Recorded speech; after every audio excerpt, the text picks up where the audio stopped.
And subsequently, at the outset, planned development depends upon the identity of a subject, the recipient or the beneficiary of interventions, and the societies in which they live. And that requires identifying the identification of who is developed and who can legitimately bestow ideas about modernity, progress, and morality.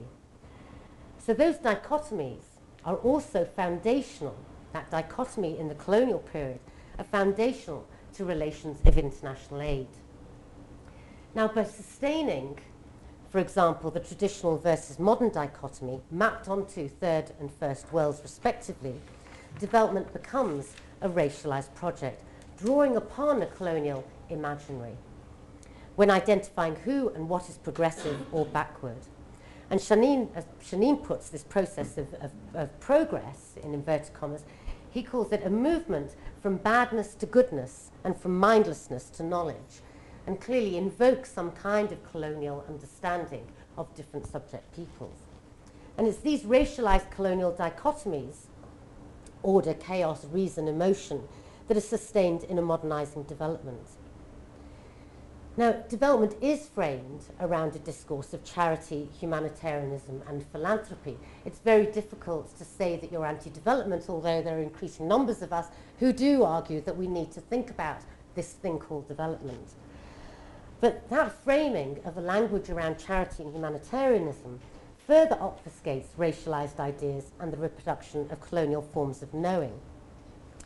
Because representations in development cooperation, aid and advocacy often utilize images of the third world as black, poor and tribal, as a wasteland of limited resources.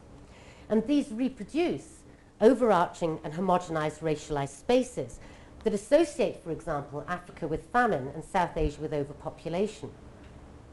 Now, those allusions to race remain in Western representations, for example, of Africa, which features as a metaphor for a number of evils, including failed states, HIV/AIDS, poverty, corruption, and fratricide.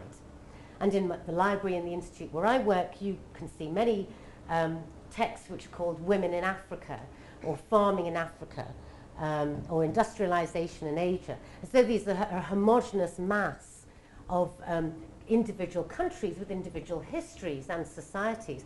Whereas if you had a book on women in Europe, there would be absolute outrage that, you know, but Britain's not like France and it's not like Germany. And somehow there's the possibility within development of homogenizing out there and yet not accepting that within the West.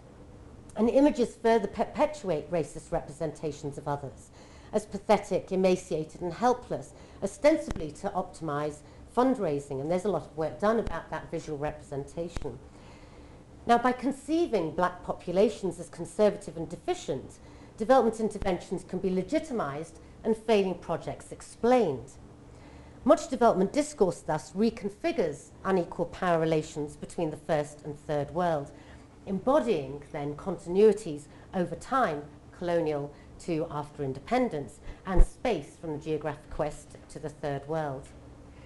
Now, while these persistent racialized formations tend to be more subtle within contemporary development discourse, I would argue that they are no less pernicious. So concealing its roots, I want to argue, in a colonialist past conceals the significance of race in shaping contemporary global relations. And what I want to move on to do now is to look at a particular discourse, a particular kind of terminology within development that sanitizes the discourse. Because further evidence of racialization may be found in the language and the terminology in development. So certain terms such as tribalism, ethnicity, tradition, religion, and perhaps preeminently culture conceal racialized thinking. Right? Race implies power and discrimination and inequality in ways that people suggest ethnicity and culture don't. Thus, while development discourses become sanitized through the use of apparently race-neutral language, racialized ideas lurk beneath the surface and are evident in how these terms are used to distinguish the different capabilities, characteristics, and attributes of people. So as Winnett suggests, race is not only concealed within these categories, but is subordinated to some supposedly more objective or real social structure, such as ethnicity or nation.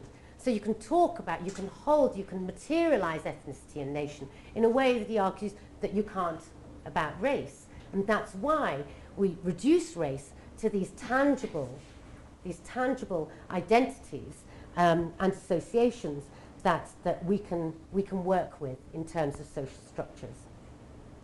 But Gilroy reminds us that we're increasingly faced with a racism which is able to line up race with nationhood and ethnicity. That far from saying that nationhood and ethnicity subsumes, right, or conceals the idea of race, what Gilroy's saying, the very notion of the nation, the very idea of ethnicity is embodied in a discourse around race. So we can parallel, we can line up religion, nationhood, and ethnicity with race. So, concealed through the cleansing of development terminology, notions of race are submerged and the development gaze is diverted away from considering how racial differentiations might shape our understandings of key concerns of development, namely the dynamics of poverty and exclusion. Now, much terminology and concepts invoked in development have been applied unreflexively in varying contexts.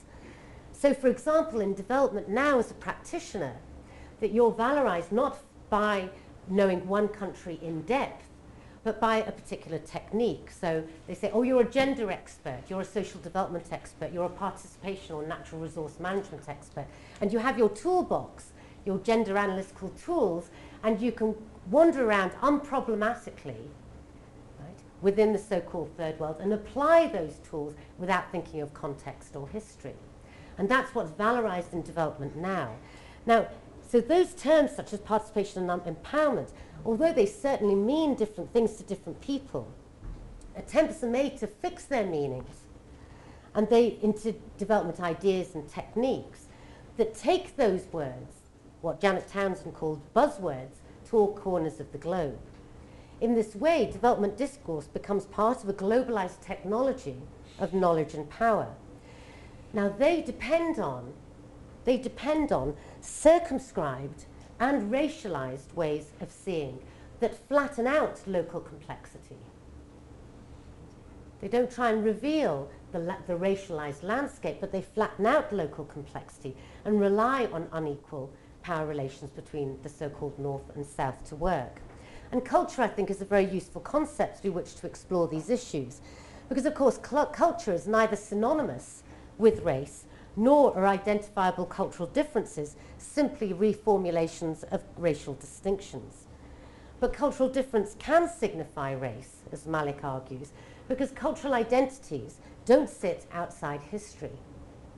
Indeed, people's cultural identities are often formed through and against particular racialized genealogies of, for example, slavery and colonialism.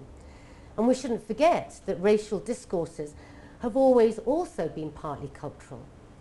So, for instance, in development, in debates about Eastern Europe, which are euphemistically called transitional economies, as though we know that they're moving from one to another, and which direction that movement's taking place, but these transitional economies of Eastern Europe, while assumptions have been made about the inferior capacities of Eastern European government sectors and voluntary agencies, revealingly, these deficiencies are assumed to be a product of decades of communism, rather than, for instance, the cultural backwardness commonly associated or attributed to African countries. So we do have some kind of discourse that's being played out, even when we see voluntary agencies or government sectors operating in perhaps not dissimilar ways, but we explain them differently. And that discursive shift from racialized essentialisms to an ostensibly more acceptable culturalism has not enabled a real questioning of racial projections. Now, when a development ethos is framed around a language of empathy and justice and humanitarianism, and the role of developers is seen primarily to alleviate poverty, it might appear irrefutable that motives are wholly noble. This assumption of noble intention goes a long way in silencing the critical appraisal of development intervention in the form of financial assistance, even when that financial assistance is excessively profit-bearing for the Western companies involved. Critically, it's this overwhelming depiction of beneficence that obscures the relationship, that humanitarianism that obscures the relationships of power more generally and particular race, while delimiting attempts to theorize concepts of race and development praxis.